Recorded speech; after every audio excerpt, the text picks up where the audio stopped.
दोस्तों, क्या आपने कभी सोचा कि आपका सपनों का घर असल में एक कैद खाना बन रहा है?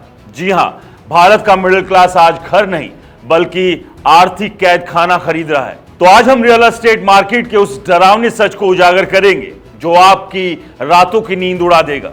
तो वीडियो को अंत तक जरूर देखें, पसंद आए तो लाइक करें और अपने दोस्तों के साथ शेयर करना ना भूलें।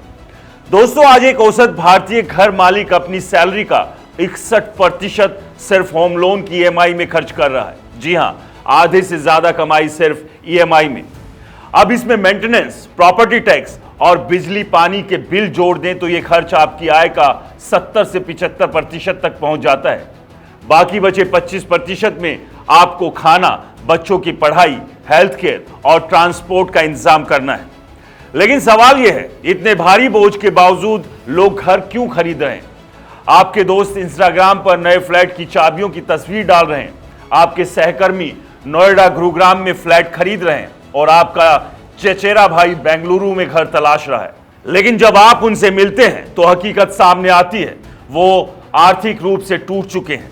मेडिकल इमरजेंसी के लिए उधार लेना पड़ रहा है, क्रेडिट कार्ड का कर्ज बढ़ रहा है, फिर भी घर खरीदने का क्रेज क्यों? दोस्तों, इसे हाउस पुअर संकट कहते हैं, यानी आपके पास घर तो है लेकिन जेब खाली। कागजों पर आप एसेट्स रिच हैं लेकिन हकीकत में कैश ब्रोक। उदाहरण लीजिए, आपके पास 2 करोड़ का फ्लैट है लेकिन अगर अचानक 50,000 रुपए का खर्च आ जाए तो आप उसे उठा नहीं सकते। 2024 में भारत में ईएमआई टू इनकम रेशो 61% है, जबकि वैश्विक स्तर पर सुझाया गया रेशो सिर्फ 30% है। 2018 से 2024 तक प्रॉपर्टी की कीमतें दोगुनी हुई लेकिन सैलरी में सिर्फ 30 से 33% की बढ़ोतरी हुई। और चौंकाने वाली बात, भारत में 1 करोड़ 10 लाख घर खाली पड़े हैं, फिर भी कीमतें आसमान छू रही है। यह संकट सिर्फ परिवारों का नहीं, रिपोर्ट्स कहती है कि भारत के शहरी घर मालिकों में से आधे इस हाउस पुअर कैटेगरी में है। तो दोस्तों, इस संकट का जिम्मेदार कौन है? चलिए इससे भी पर्दा उठाते हैं। पहला, आर्टिफिशियल स्कैरसिटी। भारत में घर की कमी नहीं है लेकिन एफएसआई नियम कीमतों को बढ़ा रहे हैं। एफएसआई तय करता है कि किसी जमीन पर कितनी ऊंची इमारत बन सकती है।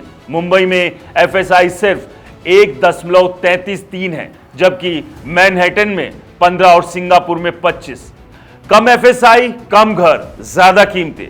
हैदराबाद ने 2006 में एफएसआई प्रतिबंध हटा दिए और आज वहां कीमतें बेंगलुरु से 36% कम है। दूसरा, शेडी प्राइसिंग।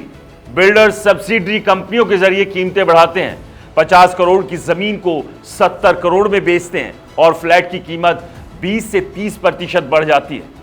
तीसरा, फर्जी मार्केटिंग। 24 घंटे में सोल्ड आउट। ऐसे दावे अक्सर झूठे होते हैं। रेरा वेबसाइट पर चेक करें, कई प्रोजेक्ट सिर्फ 60 से 70% ही बिके होते हैं। दोस्तों, ये कहानी नई नहीं है। 1985 में जापान का रियल एस्टेट मार्केट आज के भारत जैसा था। लोग 100 साल के लोन ले रहे थे और सबने कहा प्रॉपर्टी की कीमतें कभी नहीं गिरेगी। लेकिन 1991 में बुलबुला फटा और 2004 तक टोक्यो की प्रॉपर्टी वैल्यू अपने पीक पर 1% से भी कम रह गई।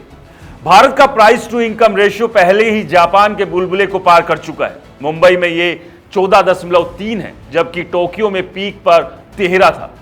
दोस्तों, हम संकट की ओर नहीं बढ़ रहे, हम उसमें जी रहे। तो ऐसे में सबसे बड़ा सवाल है, आप क्या करें?